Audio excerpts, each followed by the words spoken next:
waaw initiative bi du dara lu dul en fait wàccoox gis-gisu parti Pastef parce que képp ku xam Pastef xam ne ay nit ñu am pas-pas lañ ay nit ñu xamante ne dañoo engagé wu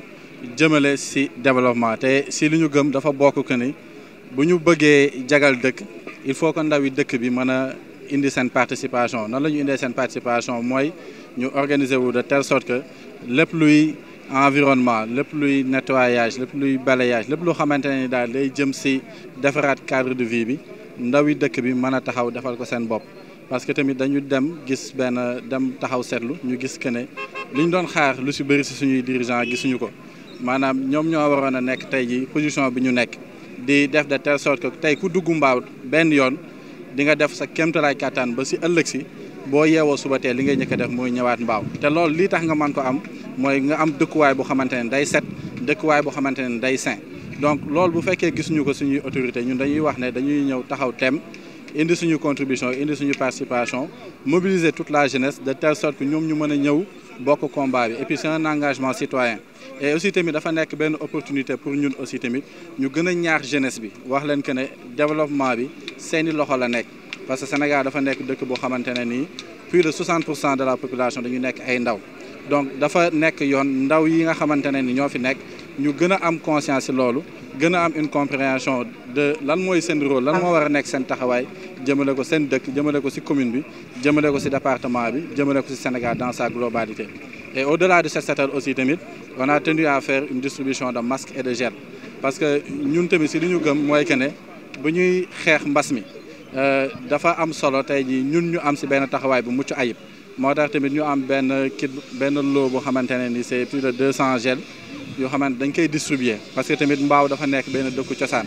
et c'est vrai que dañuy interdire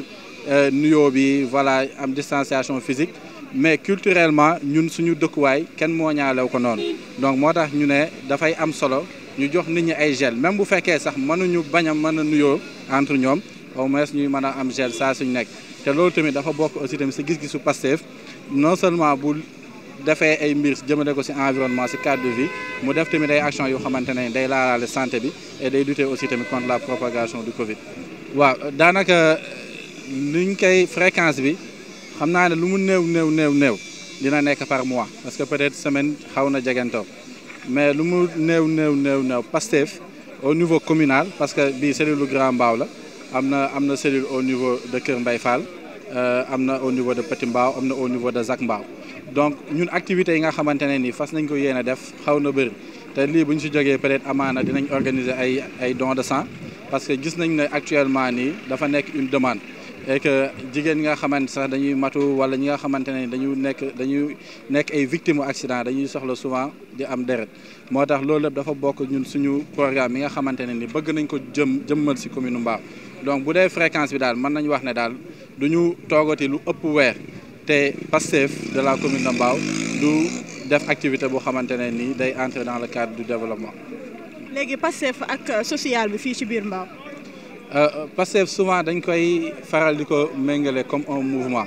parce que ñun lu ñu gisee politique dafa wuuteex ni que nit ñu bëri gisee parce que boo jëlee slogan Pastef li ñu lay wax mooy le don de soi pour la patrie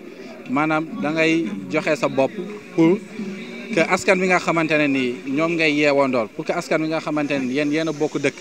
ñoom ñu mën a am benn amélioration ci seen dundin donc on fait beaucoup de social dañuy jàppale nit ñu bëri dañuy tamit def de maximum pour organiser les mouvements de jeunes qui sont là les mouvements de femmes qui sont là de telle sorte que ñoom ñu mën a am une certaine autonomie parce que tamit si li ñuy xeex bokk na cette politique alimentaire bi nga xamante ne nii les partis traditionnels yàgg nañ ko fi def ñu lu ñu gëm mooy que ne dañuy aider nit ñi nga xamante ne ñoo nekk au niveau de la commune de Mbao ñi nga xam dañu nekk au niveau du Sénégal pour que ñu am benn autonomie te loolu nag pour ñu mën ko am dafay jaar ci ay séances de formation et séances de séminaire yi nga xamante ne nii dañ leen di xamal bu ngeen bëggee liggéey nan ngeen di organiser woo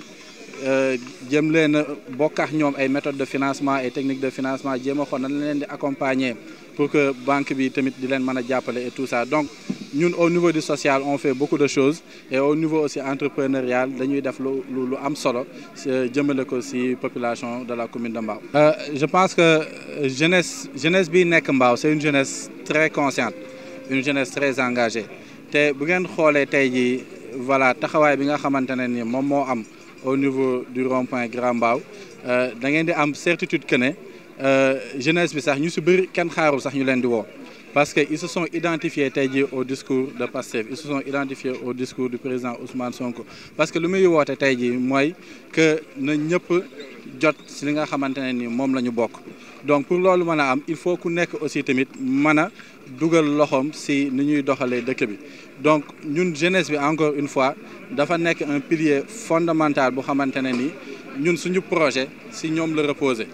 donc ñu ngi tamit magnifier bu baax a baax seen taxawaay parce que depuis ce matin ñu ngi fi depuis une semaine ñu ngi si préparatifs yi daanaka peut-être on a eu juste l'honneur d'initier la journée mais yàlla xam na ne lépp luy organisation lépp luy mise en place daanaka bu suñu loxo duggee matul 5% te loolu da lay wan ne jeunes yi am nañ beneen gis-gisu politique parce que dañuy ñëw pour yokk ñu dañuy ñëw pour wane seen taxawaay jëmale ko si développement et comme li ñuy faral di wax rek lépp looy def te ki nga koy defal moom teewlu ko yaa ngi koy def contre moom donc ñoom loolu ils l'ont bien compris ba tey ji lépp lu xamante ne dañ koy def daal jëmale ko si commune bi daanaka ñoom ñooy nekk en première ligne donc ñu ngi leen di jaajëfal bu baax di leen wax ne ñoom ñoo nekk vraiment au centre du projet de Pastef. projet yi bëri na ay fan tey jii dañuy faral di wax que ne ñun peut-être foo tourner nañ ñuy gis ñun lépp luy projet de développement dama koy faral di wax Pastef xaarul kenn ku ko si woo muy un projet mené par un mouvement associatif muy un projet mené par des groupements muy un projet mené par des jeunes yoo xamante ne ni dañoo bëgg peut-être développer seen commune lépp lu xamante ne ni daal dafay jublu si développement amul kenn si Pastef ko xamante ne day xaar ñu woo ko si parce que dañuy jàpp ne si lañ bokk automatiquement te boo xoolee fii tamit li ëpp solo si taxawaay bii nii bien vrai que c'est une journée bu nga xamante ne ni Pastef moo ko initié mais gis nañ la plateforme pour le développement durable de Mbao ñu ñëw wuyu sañu te ñoom c'est un mouvement apolitique gis nañ waa commune de Mbao suggestion ñu ñëw wuyu sañu gis nañ waa association pour la sauvegarde du marigot ñëw nañ gis nañ waa modèle de Mbao ñëw nañ donc li ëpp solo tey ji mooy que ñu dajaloo autour des projets de développement parce que ñun dañ jàpp ne c'est pas encore une fois la politique politicienne qui développe un pays li développé dëkk mooy à chaque fois qu'il y a des problématiques yoo xamante ne dafay jublu ci développement que ñun ñëpp tous autant que nous sommes ñu mën a dajaloo ñu mën a boole suñuy doole parce que tey ji rond-point bi bu ñu ko setalee kenn setalu ko pour waa Pastef kenn setalu ko pour peut-être waa APR wala keneen ak dañ ko setal pour les habitants de Mbao donc dafay am solo bu projet de développement amee ñëpp mën a taxaw te loolu Pastef dafa comprendre ba tax na bépp projet boo xamante ne nii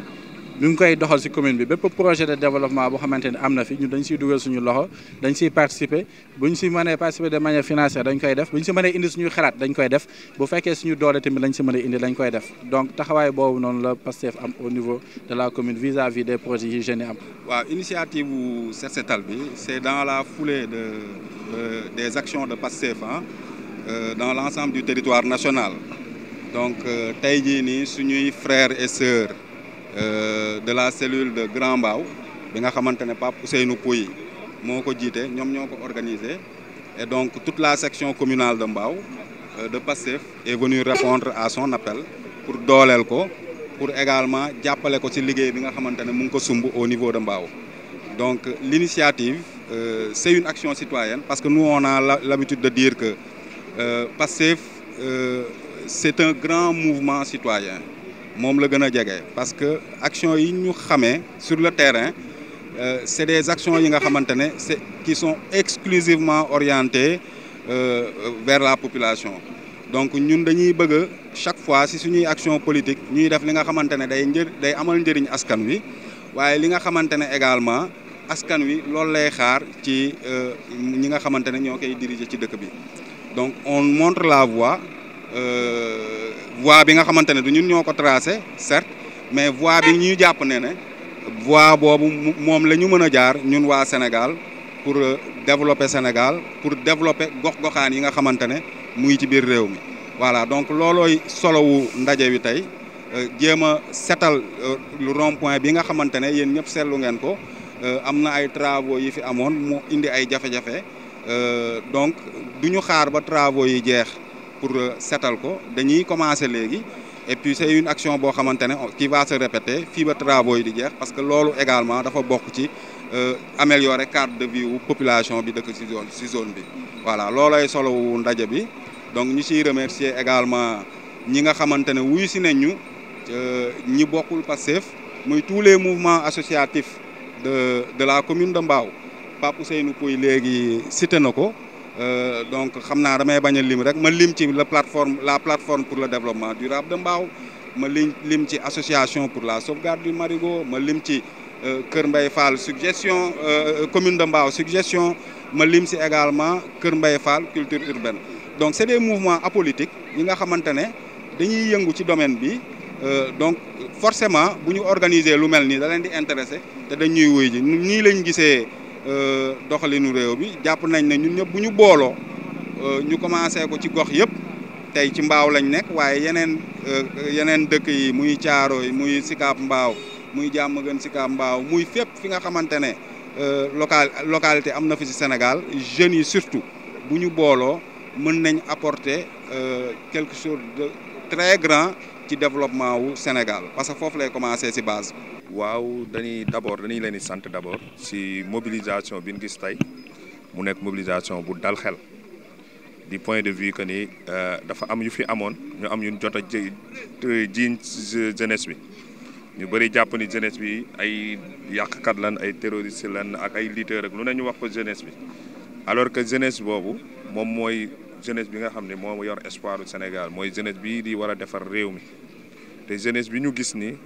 du jeunesse buy taal du jeunesse buy yàq du jeunesse boo xam ni mën nañ ko dëkkal fu mu dëkkul Pastef loolu la wane dafa wane ni dafa am na jeunesse boo xam ne jeunesse bu consciente la jeunesse boobu nag li Pastef di xaar ci ñoom rek mooy lépp lu nga xam ne day defar réew day engagé wu pour sa réew day yokk pour sa réew ñu fekk leen ci lépp lu nga xam ne nag safaan ba la ñu bàyyi loolu maanaam loolu la ñuy woote di woote aussi jàmm ci réew mi d'abord parce que soxla nañ ko di wàññi aussi ñu nangu démocratie mu taxaw ci réew te ndax li ñu nangu démocratie mooy il faut mu am ñu far fii am ñu far fee ñu nangul ku ne say opinion te yaakaar naa jeunesse Mbao loolu la ñuy def wax ma laa na bu Pastef te bu ne Pastef Mbao nag dañ xam ni jeunesse bi yëpp la dañuy wax ni boo xoolee ñun ñu ko jiite sax daanaka ci jeunesse boobu lan bokk wan la ni kon Mbao bariwul ay nekkul loo xam ne ay mag ñoo nekk di jiite affaire bi mag ñi dañuy gunge rek nekk ci biir ànd ak ñun ci xalaat yi ak ci jëf yi mais lii nii waa cellule Grand Mbao ñoo ko organisé ci ki nekk ci kanam di jeune di Pape Ousseynou Pouye di liggéey bu rafet ci parti bi c'est le moment aussi ñu jaajëfal ko ak sunu frères yi taxaw ñoom Moustapha ñoom Dayro ñoom Pape Sarr ñoom doyen Ismaïla ñooñu ñëpp ñu nekk ay ñoo xam ne Pastef ñoom ñoo ko samp Mbao mais bi ñu ko sampee taxawun dañoo continuer woo ci jeunesse bi di liggéey pour mu jëm kanam donc li ñuy xaar rek ci jeunesse bi mooy lii mu nekk premier acte parce que la dernière fois on était à Kër Mbaye Fall avec les mouvements aujourd'hui ñu ngi fii li am solo mooy suba dañuy demaat feneen ginnaaw suba ñu demaat feneen parce que lu ñu bëgg mooy commune bu set wecc li ñuy wax Mbao Villeneuve dañu bëgg mu nekk réalité bañ a nekkati slogan te loolu li ko waral mooy jeunesse bu set loxo bu engagé wu ñuy nuyu yëpp mouvement yi nga xam ne teew nañ ci aussi ñëw jàppale ñu comme mouvement développement durable de Mbao ay Mbao suggestion et cetera gis nañ ñëpp ay Kër Mbaye Fall ñëpp ñu ngi fii ak Mbao et cetera donc mu nekk loo xam ne daal dañ koy rafetlu di leen sant à sa juste mesure kii donc di sant daal bu baax di xamal ne nag ñun danoo nekk ci yoon wi nekk mooy pour defar Sénégal te yoon woowu amul benn loxo bu ci ëpp amul benn loxo bu ci yées ñuy woo jeunesse bi di leen woo ku ci nekk waxuma la quartier mais koñ ba mu ne rek na jël di ko setal di fa def lu baax di fa waxal loolu mooy Pastef projet la vision la du du benn nit benn président Ousmane Sonko rek mais vision la ak taxawaay mooy que lépp domaine yëpp éducation wàllu set wàllu njàng wàllu lépp wàllu politique lépp lan boole dënk ko ci benn livre te loolu lañ commencé di traduire par acte duñ xaar ba nekk président pour ñu koy def don de sang yi gis ngeen ko gis ngeen maye masque yi gis ngeen maye gel yi gis ngeen setal yi gis ngeen yeneen action yoo xam ñu ngi koy def cours de vacances yi formation en philosophie yi gars yi di def pour de fin d'année di def ay révision yooyu yëpp c'est juste rek benn ligne de conduite la boo xam ne ci lan ne ñu ngi waa nawet bi léegi mu ñëw nga gisaat ñu dem ci tool yi te loolu yëpp nag ay jeunes patriotes rek ñoo koy def te Mbao mu ci des ginnaaw te jàpp nañ ne Mbao kanam la jëm. waaw parce que du dàq financement jigéen mais ñun danoo gën a sori financement ñun danoo jàpp ni jigéen li ñu leen tàmbal mooy jox leen benn 25000 wala benn 500000 ñu séddoo après ku ne dem sa kër jënd ci li ngay jënd mu jeex mais ñun léegi dañoo jàpp ni jigéen ñi dañ leen war a former former leen am na ay éléments yu bëri yoo xam ne Pastef mu ngi ciy xalaat formation ñu ñuy defaree eau de javel formation ñu ñuy defee saabu formation ñu ñuy defee yeneen boo xoolee boo demee les femmes de Pastef Mbao am na seen benn kuréel goo xam ne ñoom ñooy liggéeyal seen bopp chaque mardi ñu daje génne xaalis dajale ko pour def ay action fi mu toll nii ñoom ñoo gën a riche nga xam ne ñoo gën a riche commune bi commune Mbao bi nekk Pastef mooy maanaam sunu kuréelu Pastef Mbao bi ñoom ñoo ñu gën a riche ñoom jigéen ñi ñoo ci gën a riche parce que dañuy dajale seen i affaire di liggéey seen liggéey léeg-léeg ñu jënd seen i affaire jaayante ko seen biir mu nekk benn entreprise bu ndaw boo xam ne mi ngi si biir ñun foofu la ñu woo jigéen ñëpp au delà de Pastef mais jigéenu dëkk bi yëpp ñu bañ a nangooti benn waay bu ñëw jox la 500000 nga tàcc ko après élection jeexee mu fàtte la parce que jigéen moo yor réew ñun loolu lañ gëm te loolu jigéen dafa am responsabilité si li ñuy def donc loolu daal na seen xel dal bu baax affaire financement d'accord dinañ luñ mën pour financer jigéen ñi dinañ ko def waaye ñun li gën a am solo si ñun mooy formation bi formation pour ñu mën a seen bopp. Mamadou Dia coordonnateur plateforme commune de Mbao Ziguinchor muy benn plateforme citoyenne bu nekk ci commune de Mbao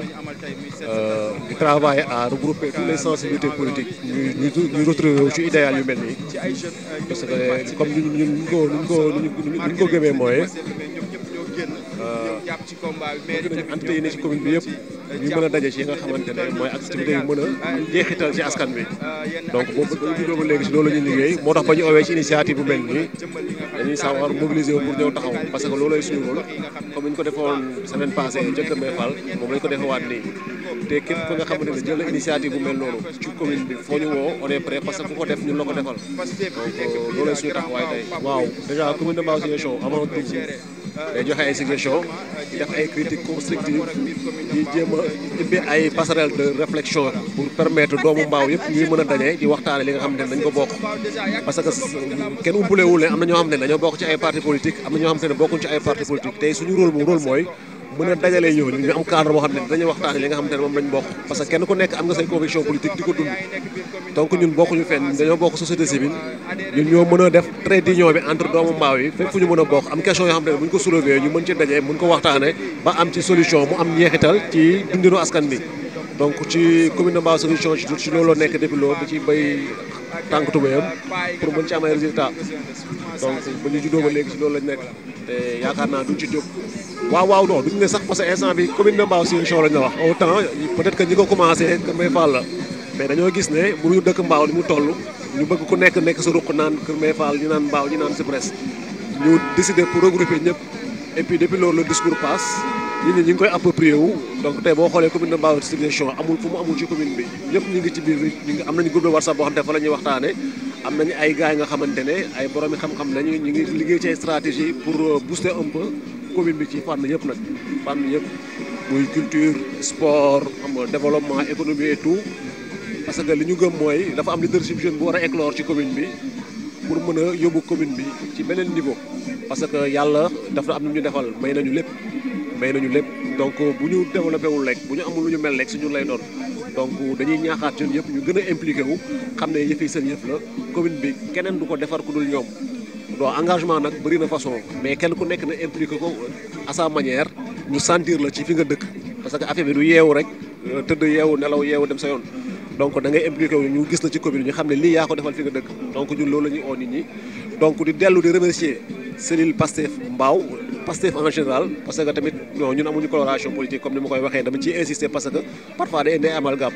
mais acte bi ñu def acte citoyen la lii kenn waru ci xaar dara parce que da ngay ñëw bale pour ñëpp la parce que bale wuñu kër waa Pastef mbedd yi ñu bokk nañu bale bu setee ñu ñëpp la setal donc képp ku mën a oote initiative bu mel nii ñun on est prêt boo ñu saisiree lépp lu ñu mën dañ ko ci def suñu dooleeg suñu taxawaay ak lépp lu ñu am dañ koy def incha allah. bon projet bi mooy pousser que pour ñu réflexion yi war a am ci commune bi ndaxte comme li ma ko waxee sànq commune bi daa am lu war a egg dafa am retard yu bëri yoo xam ne dañ ko accumulé loolu lañ bëgg mu jógee fii parce que dafa am point yoo xam ne gars yi dañ ciy attardé wu parfois donc jeunesse bi dafa gën a exigeant donc puisque jeunesse bi dafa gën a exigeant tamit ñi nga xamante ne ñooy dogal ñooy décideurs yi foog ñu jël loolu en compte donc récemment événement yi fi am war na yee ku ne donc kon na gars yi bàyyi xel loolu xam ne jeunesse bi dootul seetaan yenn yi exigence boobu foog gars yi di ko satisfaire à 100% parce que duñ ko seetaanati kenn dañuy impliqué wu à tous les niveaux. waaw plateforme bi mu ngi juddu juin 2020 si benn contexte bu particulier bu nga xamante ni bon y avait un projet de déclassement portant cimetière de 10 hectares dans la forêt classée de Mbao. Donc si loolu la plateforme bi juddu nga xamante ni 9 associations ñoo ko composé donc ñu taxaw si ba yàlla may ñu si ndam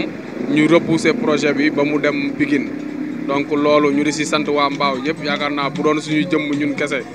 mënul nekk mais waa Mbao jàpp nañ si ba tey jii lii waral ñu teew fi aussi suñu mbokk Pastef yi ñoom amoon nañ si taxawaay bu baax a baax moo tax tey aussi ñoom ñu woote dans un cadre environnemental ñu ni ñëw ndax ku wax développement durable wax environnement wax économie mais également wax social. waaw donc boo gisee loolu pratiquement Mbao boo jàngatee politiquement tey jii nii am na ñetti camp yu nga xamante ni taxaw nañ muy le camp de Gëm Sa Bopp avec le maire le camp de Benno Bokk Yaakaar avec le ministre de l'environnement mais également le camp de Pastef bi nga xamante ni tey le président Ousmane Sonko moo ko coiffé donc loolu noonu plateforme bi tey en tant que régulateur lay taxawee bu ñëpp amee fu ñu far tey du am ko arbitrer donc la plateforme s'érige en avant-gardiste pour veiller aux intérêts de Mbao te yaakaar naa ku nekk am na foo far mais ñun dañu jël la responsabilité taxaw neutre di dox si loo xamante ni uniquement intérêt Mbao la amuñu xaaj ak seen képp ku nga xamante ni initié nga dara muy intérêt Mbao dañuy ñëw taxaw sans parti pris sans distinction d'obédience voilà avec toute bonne volonté projet yi yaakaar naa ñun moom si la ñuy dox ñun man yaakaar naa 2 ans yi li ma si bind si ay projet ëpp na voilà 100 booy xool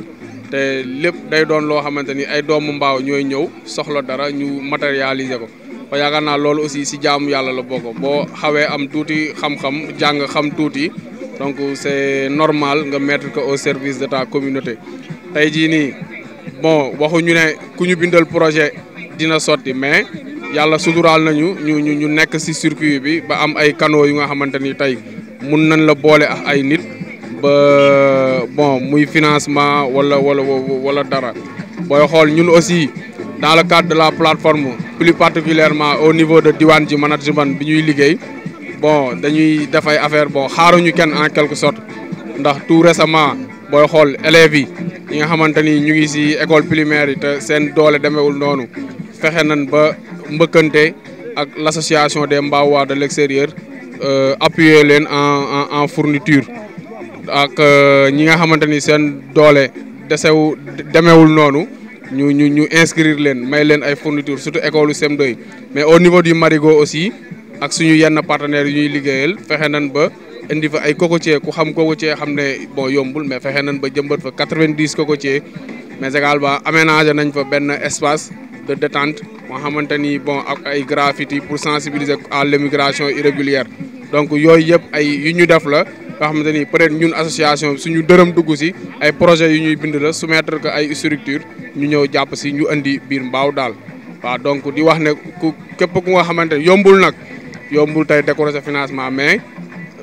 projet aussi bind ko yombul mais boo ci dajee ku am expérience buñ la jaaralee fuñ la war a jaaral amaana mun nga am chance pour mu sotti daal. ñëpp gis nañ li nga xam ne Pastef bu nekk cellule biir Grand Mbao li ñu xam ne moom nañu amal tey muy set setal rond point Grand Mbao ak côté environ bi gis nañ ne fi mu toll nii à majeure partie ci ay jeunes ñëw nañ participer mu nekk lu am solo malgré gis nañ ne Pastef la mais ñoom ñëpp ñoo génn ñëw jàpp ci combat bi maire yi tamit ñoom tamit ñu ngi loon ci jàpp gis nañ ne fi mu toll nii Sénégal lii lañ am quoi. yenn acte de citoyenneté maanaam def yenn setal yi nga xam ne pour day mën a jëmbal li nga xam ne taaral li nga xam ne mooy localité yi surtout yenn gox yi nga xam ne bon lii moo fi nekk te am na ñenn ñoo xam ne mënuñu ko def parce que gis nañ dañoo am ay empêchement mais ki nga xam ne mooy ñi nga xam ne ñooy mouvement Pastef bi nekk biir Grand Mbao Papouy moom mi nga xam ne moom moo fi koy gérer gis nañ ne actuellement jéego yu mu defagum par rapport ak biir commune de Mbao te gis nañ ne activités yi day continuer. waaw Pastef jeune Mbao déjà yaa gis sa bopp parce que la majeure partie jeunesse bi yëpp génn nañ affaire bi moom mi ngi nii parce que li jeunesse bi amuñu lu dul defal seen gox te jeunesse bi bëgg nañ benn bëgg boo xam ne Pastef ñun ñëpp ñu ñëw ko gisal seen bopp donc toute jeune boo xam ne yaa ngi nekk biir commune de Mbao ñu ngi leen di woo à ce que ñu ñëw adhéré li nga xam ne mooy biir Pastef bu Mbao parce que Pastef bu Mbao bi ne Pastef bu Mbao bu commune de Mbao nañuy wax cellules yi gis ngeen ne gars yi actuellement gars yi yëpp a ngi dem di dugg ci cellules yi donc mu nekk lu am solo donc ñu ngi encouragé jeunes yi femmes yi maires yi ak paa yi nga xam ne ñoom tamit ñu ngi rejoindre surtout sages yi ñu ngi leen di jaajëfal voilà. waaw nous sommes dans l'action parce que boo xoolee seen projet c'est dans l'action aussi bien citoyenne fépp fu ñu mënti nekk rek c'est action la quoi. boo xoolee je peux rappeler les vacances patriotiques c'est une action boo xam ne si agriculture la jëm les campagnes de don de sang yi ñu defoon si la bokk les vacances scolaires patriotiques si la bokk donc c'est une politique boo xam ne c'est la comme li ñuy wax définir la politique là de gérer la cité nous sommes dans l'action et c'est une chose boo xam ne c'est permanente lii lu baax la parce que week-end bi ñu am temps ñu ñëw embellir suñu dëkk nettoyer ko véhiculer waale projet Pastef bi lu rafet la quoi. non dinañ ci tenir en compte bu ma sànq bi ma lay wax ci projet Pastef projet c'est un projet de développement économique social culturel lépp la laal santé si la bokk parce qu'on a fait une campagne de don de sang te loolu loo xam ne duñ ko arrêté ci benn moment tout le temps rek buñ ko sentiree rek dinañ defaat de don de sang secteur yëpp coordination yëpp xam ne suñu centre national de transfusion sanguine du manque kon boo waxee ne don de sang rek yaa ngi ci santé centre de santé bi nekk fi Mbao ak yeneen yëpp dinañ ko def ay action tey journée de nettoiement bi set setal bi y aura un don de gel et de masque donc ce qui veut dire que ñun dinañ sensibiliser par rapport à la Covid à la pandémie qui est une crise sanitaire mondiale sans précédent kon pour wane que ne démb lañ lever l'état d'urgence sanitaire mais n'empêche nous on continue la sensibilisation tey dinañ def don de sang don de masque de gel c'est pour montrer aux gens que le virus est toujours là loolu rek lu doy la te si yeneen i projets yi ñëw dinañ def day actions yoo xam ne c'est plus concret si envers la santé de la population ak yooyu yëpp quoi